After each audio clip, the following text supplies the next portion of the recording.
Olá, pessoal, tudo bem? Agora, na nossa segunda parte da aula do sistema circulatório, nós vamos falar o restante das informações mais importantes sobre esse sistema. Relembrando aí que o sistema circulatório é dividido em três partes: sistema cardiovascular, sistema linfático e órgãos hematopoéticos, conforme mencionado na aula anterior. Bem, o coração, que é esse órgão central, bomba contrátil propulsora, que vai agir como um órgão fundamental nesse sistema circulatório, ele apresenta um esqueleto. Porém, obviamente, não estamos falando de uma estrutura óssea, tá? E sim de uma estrutura de tecido conjuntivo fibroso. Vocês estão vendo que aqui é uma imagem do coração. Se a válvula está aqui tricúspide, eu sei que é lado direito, bicúspide, eu sei que é lado esquerdo. Sei que essa é a válvula aórtica e essa é a válvula pulmonar, o local onde elas estariam. Então, observem que ao redor aí do local onde as válvulas cardíacas se inserem, existe um tecido conjuntivo fibroso, né? E esse tecido conjuntivo fibroso que circunda esses orifícios onde as válvulas vão se encontrar, é justamente isso que é denominado de esqueleto cardíaco. Então, as válvulas se inserem justamente sobre esse tecido conjuntivo fibroso aí, ó, que está envolvendo esses ósseos, esses orifícios onde a válvula vai se encaixar. Então, não confundam, o esqueleto cardíaco não é uma estrutura óssea, simplesmente esse tecido conjuntivo que está circulando aqui, os orifícios das válvulas que vão se encaixar neste local. Bem, conforme a gente já mencionou anteriormente, mas cabe um reforço aqui, o coração ele tem a circulação de sangue saindo simultaneamente a partir do ventrículo direito e a partir do ventrículo esquerdo, conforme a gente já mencionou anteriormente, naquele resuminho, né? Então, a gente viu que existe a pequena e a grande circulação, em que a pequena circulação, também chamada de circulação pulmonar, coração, pulmão, coração, é aquela que surge a partir do ventrículo direito, o sangue vai para o pulmão e depois retorna ao coração pelo átrio esquerdo. Essa é a pequena circulação, enquanto que a grande circulação é a chamada circulação sistêmica, que parte do coração, vai aos tecidos e retorna ao coração. Então, ela sai do ventrículo esquerdo, vai para todos os tecidos e retorna ao átrio direito.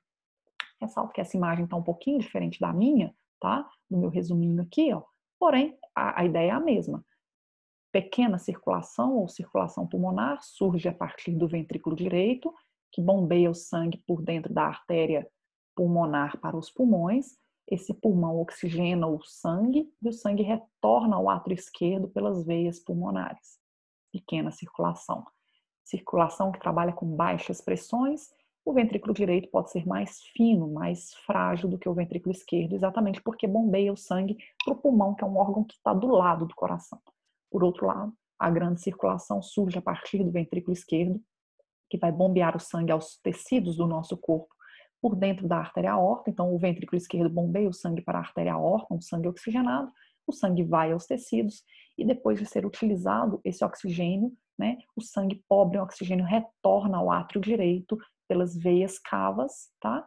E aí, essa é a chamada de grande circulação, circulação sistêmica, que vai coração, tecido, coração.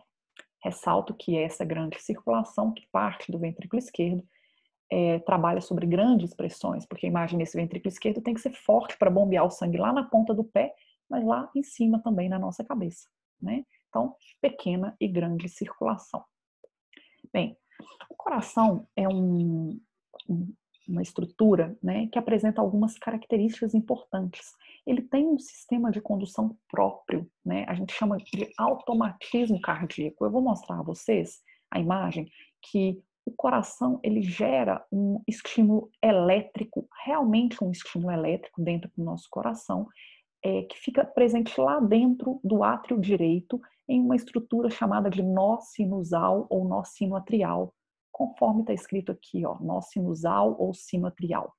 Esse nó sinusal ou sinoatrial que fica localizado aqui no átrio direito, ele é considerado o nosso marcapasso intrínseco. Por que intrínseco?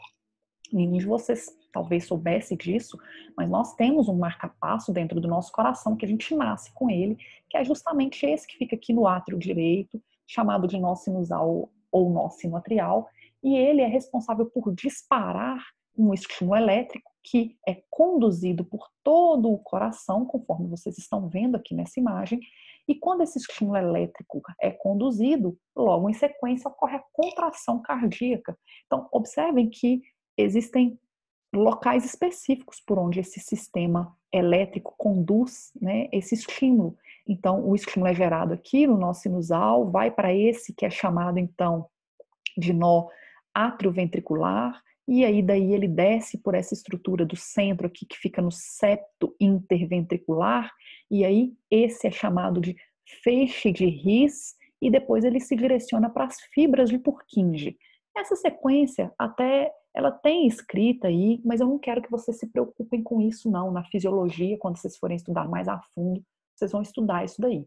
Mas vocês precisam saber que o marcapasso cardíaco é chamado nó sinusal ou nó sinoatrial, mas também pode ser chamado de nódulo sinusal ou sinoatrial, tá? Esse marcapasso cardíaco é responsável por disparar esses estímulos elétricos e fazer com que cada vez que surge um estímulo, o nosso coração contrai. Então, nós contraímos o nosso coração, ele bate entre 60 e 100 vezes por minuto, normalmente, né? E significa dizer que esse nó sinusal ou sinoatrial, ele dispara entre 60 e 100 estímulos elétricos por minuto. Não sei se vocês já pararam para pensar, mas quando a pessoa tem uma parada cardíaca, aquela estrutura chama desfibrilador, que eles colocam duas pás no tórax do paciente, pedem para afastar e dar um choque, é literalmente um choque mesmo, para poder reativar esse nó sinusal ou sinoatrial quando ocorre uma parada cardíaca, porque esse nó, esse marca-passo parou de funcionar. Então, gente, a gente diz que o coração ele tem um sistema de condução que é um sistema especializado em propagar o estímulo elétrico que vai fazer a contração cardíaca acontecer. Isso é chamado de condutibilidade, é uma característica cardíaca chamada de condutibilidade, tá? E o coração apresenta o automatismo cardíaco, que é a capacidade que ele tem de se excitar e produzir os batimentos cardíacos, ainda que esteja fora do corpo humano ou de um animal. Por exemplo, já comentei com vocês que no laboratório, eu trabalhava num laboratório de fisiologia cardiovascular, e quando a gente sacrificava o animal, né, de acordo com o comitê de ética, quando abria o tórax do animal, ele já estava morto, né, porém o coração continuava batendo por alguns minutos. E é possível que você, retirando esse coração e colocando em uma plaquinha com um líquido que tenha oxigênio, glicose, uma série de nutrientes e de íons, é possível manter esse coração batendo ainda por horas, mesmo fora do corpo. Isso acontece porque ele tem o automatismo, uma propriedade chamada automatismo cardíaco, que permite que o nó sinusal, ele sozinho consegue gerar esses estímulos elétricos que induzem a contração cardíaca, mesmo fora do corpo. Por isso, automatismo cardíaco, tá? Então, é muito importante saber dessa característica. Bem, o coração trabalha assim sozinho, ele tem o seu automatismo cardíaco, porém, quando ele está no corpo, ele sofre influência, tá? Tanto do sistema nervoso. Então, tem uma parte do sistema nervoso chamado de sistema nervoso autônomo, tá? Que é dividido em sistema nervoso autônomo simpático e parasimpático. O nervo vago é o que representa o sistema nervoso autônomo parasimpático e ele inibe o coração. Então, quando esse nervo vago ele é estimulado, o coração diminui a frequência cardíaca, o número de batimentos cardíacos. Por outro lado, quando o sistema nervoso simpático é ativado, ele ativa, ele acelera os batimentos cardíacos. Então, basta vocês pensarem que o sistema nervoso simpático a gente chama de sistema de luta ou fuga. Já perceberam que quando a gente toma um susto, o nosso coração acelera? É justamente porque o sistema nervoso simpático ativa o coração e aumenta a frequência cardíaca, inclusive também aumentando a força de contração, tá?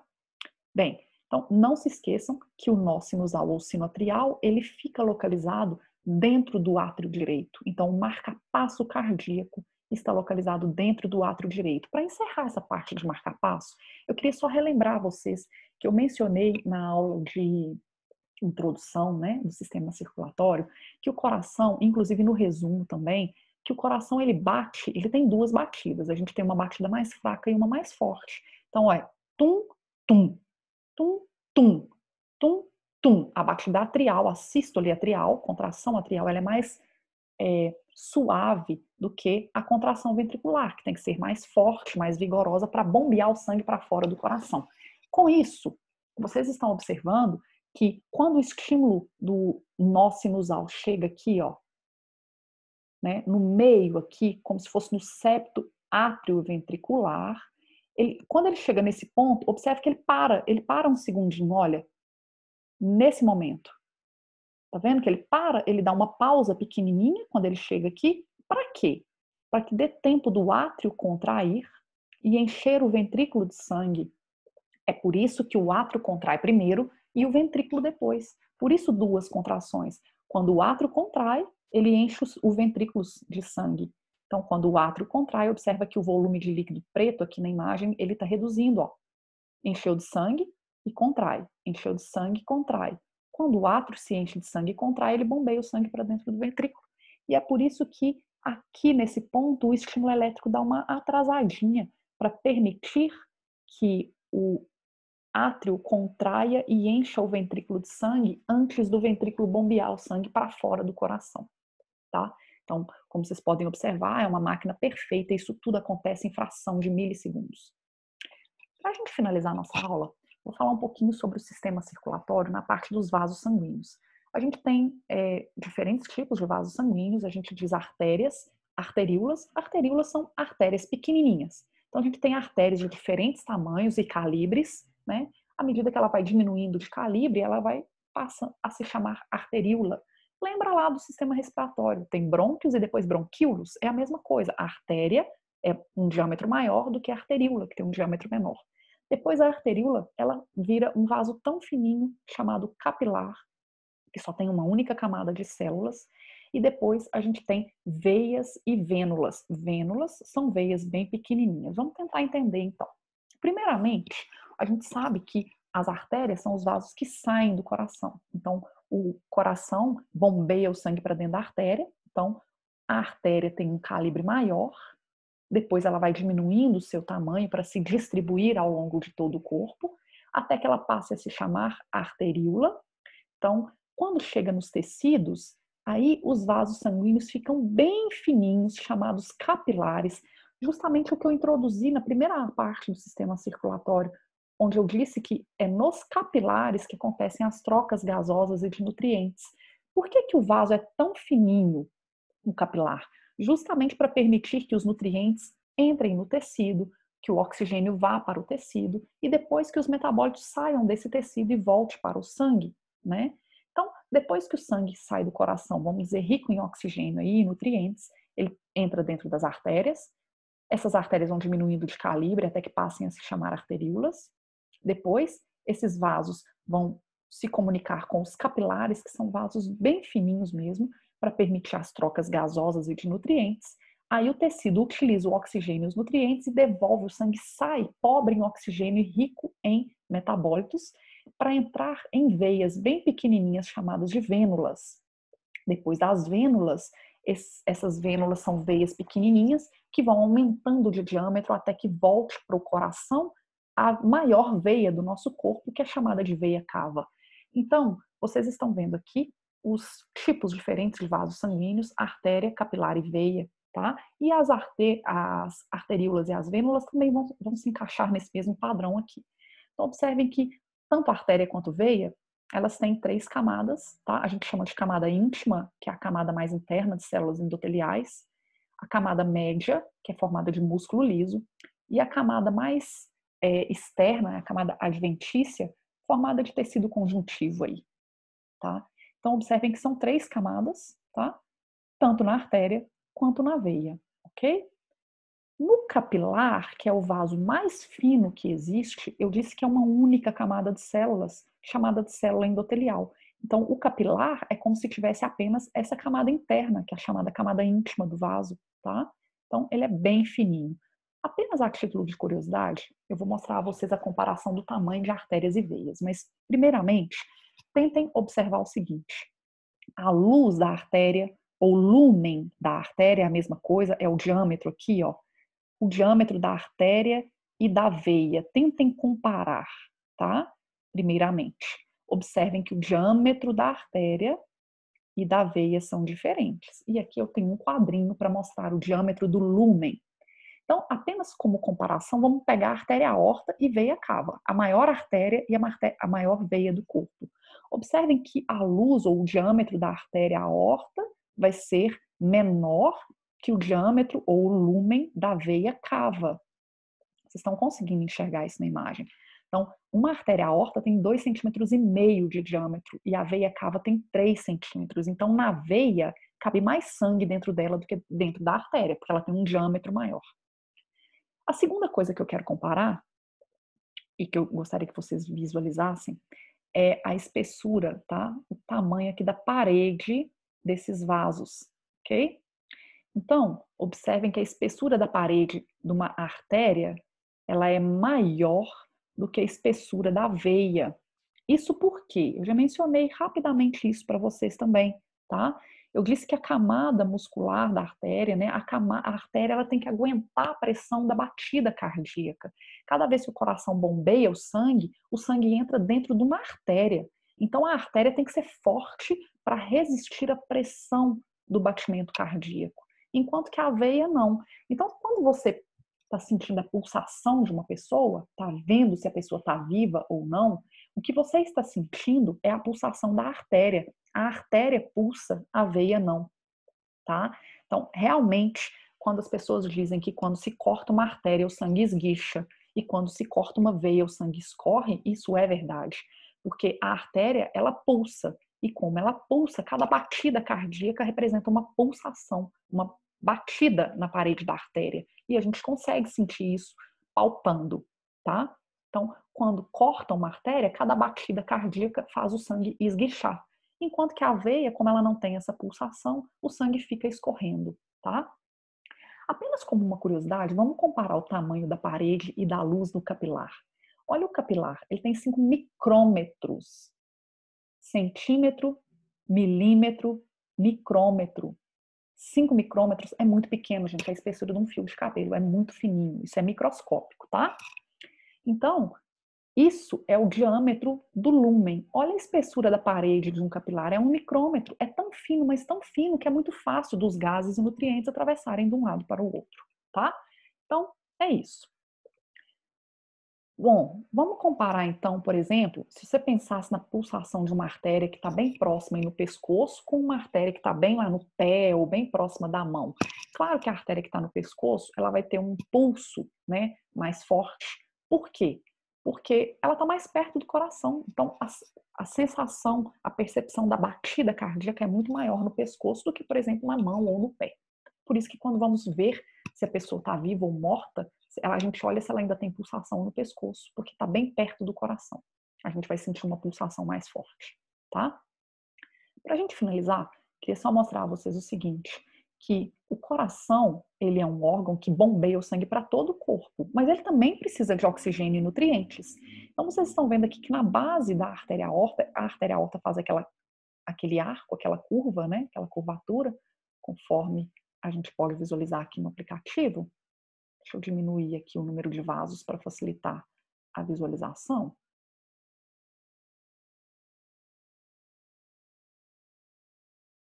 Então, vou aumentar um pouquinho só para que a gente enxergue as artérias que eu quero que vocês enxerguem. Só tirar aqui as camadas do pericárdio e do epicárdio seroso, né? Folheto visceral e parietal, para vocês enxergarem, então. Tá vendo aqui, ó, que na base, essa aqui é a artéria aorta, tá? Essa parte aqui. Deixa eu esconder aqui essa parte final. Essa daqui é a artéria aorta, tá? Vocês estão vendo que bem aqui na base dela tá saindo uma artéria aqui, ó. Isso é artéria coronária, tá? Então, a artéria coronária é a artéria que vai irrigar esse coração, tá, gente? Então, vocês podem observar que na base da artéria aorta já tem a artéria coronária direita e esquerda. Isso por quê? Porque as artérias coronárias são as artérias que vão nutrir o coração. Então, quando o povo fala assim, fulano teve um infarto, a pessoa teve uma obstrução em uma artéria, um infarto agudo do miocárdio. Por que esse nome?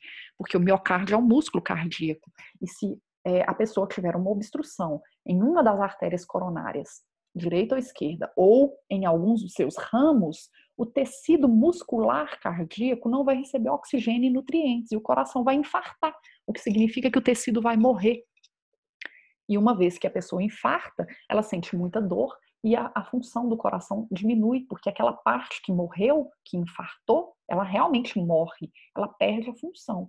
Então, quanto mais alta for a obstrução, mais grave, porque a artéria coronária direita e esquerda, elas vão se ramificando, como vocês estão vendo aí. Então, nessa imagem aqui, eu não vou pedir para vocês decorarem essas informações, não se preocupem. Mas quem for mexer, por exemplo, com a parte cardíaca, vai acabar precisando de aprender isso daí, tá? Observem, então, que a artéria coronária direita, ela está ramificando em outras, e a artéria coronária esquerda também está se ramificando em outras, tá? Então, vamos supor que a obstrução foi lá embaixo, aqui na artéria marginal esquerda, bem aqui embaixo. Vai infartar um pedaço do coração? Sim, mas essa obstrução e esse infarto vai ser muito menos grave do que se a obstrução fosse feita aqui em cima, na artéria coronária, porque se obstruir aqui, não vai sangue para a artéria circunflexa, nem para descendente anterior, nem para marginal esquerda. Então, toda essa parte do coração ia morrer. E aí o coração pararia de funcionar, pararia de contrair nessa região. Então, possivelmente, esse infarto seria fulminante. Então, quanto mais distal, quanto mais longe for a obstrução, menos grave vai ser o infarto. Vamos pensar do lado direito. A artéria coronária direita se ramificando em descendente posterior, que vai lá para trás do coração, e descendente, e a marginal direita. Então, observem que se a obstrução for na artéria coronária direita, é muito mais grave do que se a obstrução for apenas na marginal direita ou na descendente posterior. Mas, claro, qualquer infarto é uma situação grave, entendam isso, tá? Aí, uma coisa importante, eu vou voltar uma imagem para mostrar a vocês o seguinte.